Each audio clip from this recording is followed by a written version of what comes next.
चलो बच्चों, ये क्लास 9th का अभी मॉर्निंग का पेपर हुआ था जो रिसेंटली, तो मैं आपको चलो दिखाती हूँ। और इसमें ज़्यादा कुछ नहीं, ग्रामर सेक्शन बहुत इंपॉर्टेंट है, तो वो आपको फटाफट मैं दिखाती हूँ कि ग्रामर सेक्शन क्या है और इसे कैसे सॉल्व कर रहे हैं।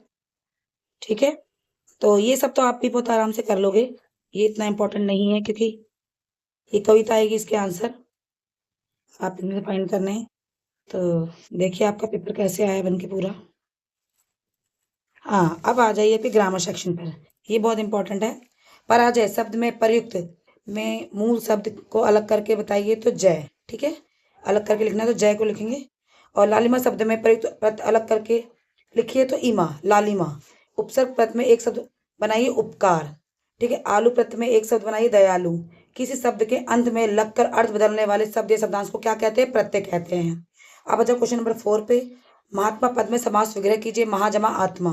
ठीक है, महान आत्मा भी हो सकता है, महाजमा आत्मा भी हो सकता है। ठीक है, महान आत्मा। देशभक्ति पद में प्रयुक्त समास भेद बताइए, तत्पुरुष समास।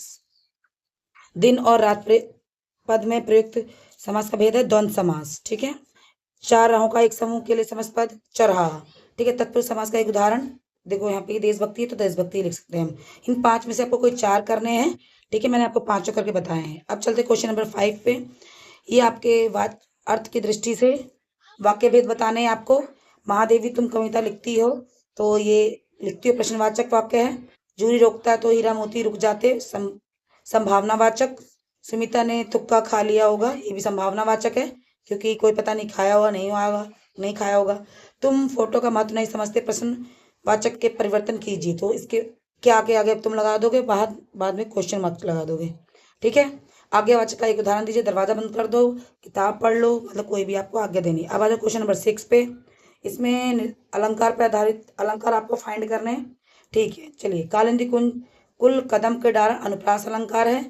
मंगत को देख पट देत बार बार अनुप्रास अलंकार है, क्योंकि इसमें देखो बाबा कई बार रिपीट हो रहा है, इसमें काका कई बार रिपीट हो रहा है। इसकी पहचान कैसे कीजिएगा, तो जो इवनिंग वाले बच्चे पेपर करेंगे तो ऐसे ही पहचान करनी है कि एक वर्ड कई बार रिपीट होगा इसमें।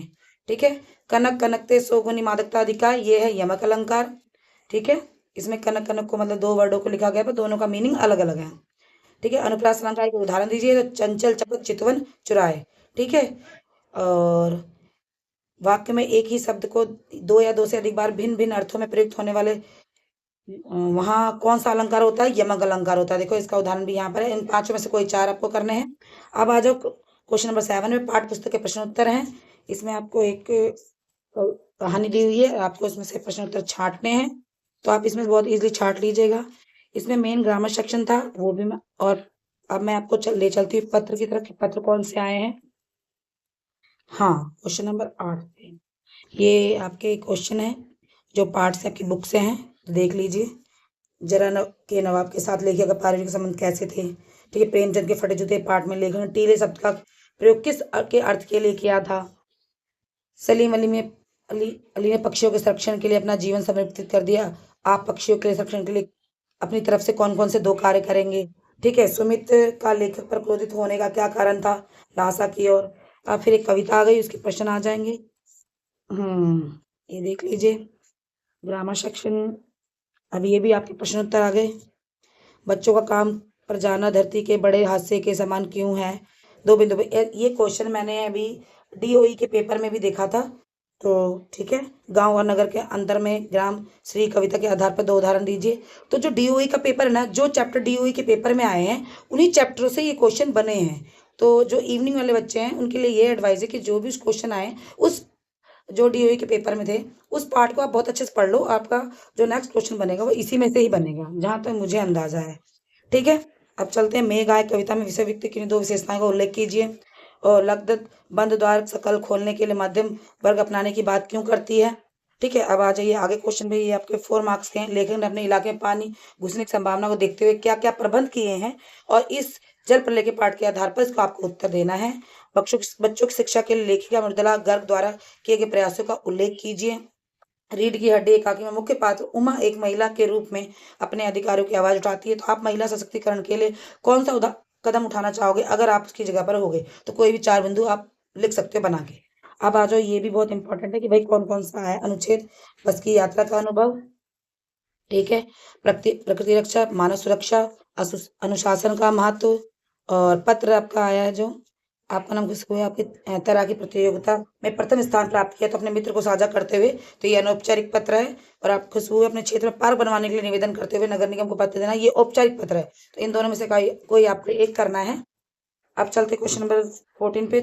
ठीक है, इनमें दोनों में से भी आपको करना है। ये आपका है ईमेल है, तो ईमेल आप कोई कर सकते हैं, या चाहे कोई छोटी सी लघु कथा लिख सकते हैं। परिश्रम के बड़े बड़े सपने साकार किए जा सकते हैं। हाँ भाई, परिश्रम से बहुत कुछ किया जा सकता है। ठीक है। और कई दिनों से पानी ना पीने का पानी नहीं आ रहा है, इसके समस्या समाधान हेतु आपको ईमेल देना है एक जल बोर्ड में। दिल्ली की सर्दी विषय के हेतु दो विद्यार्थियों के बीच में 80 शब्दों संवाद लिखना है कि दो विद्यार्थी आपस में बात कर रहे हैं भी दिल्ली में सर्दी इस बार कैसी पड़ी, कम पड़ी, ज्यादा पड़ी। उसके बाद संवाद, या परीक्षा देने के दौरान आपकी घड़ी परीक्षा कक्ष में ही छूट गई, घड़ी खो जाने के लिए जानकारी देते हुए 80 शब्दों में एक सूचना तैयारी करनी है। तो ठीक है, आप कोई भी कर सकते। पेपर तो बहुत अच्छा है, बच्चे बड़े खुश होकर आए, पूरा करके आए। तो आशा करती हूँ आप लोग भी करेंगे। तो अच्छी लगे तो वीडियो को लाइक कीजिएगा, सब्सक्राइब कीजिएगा चैनल को। राधे राधे।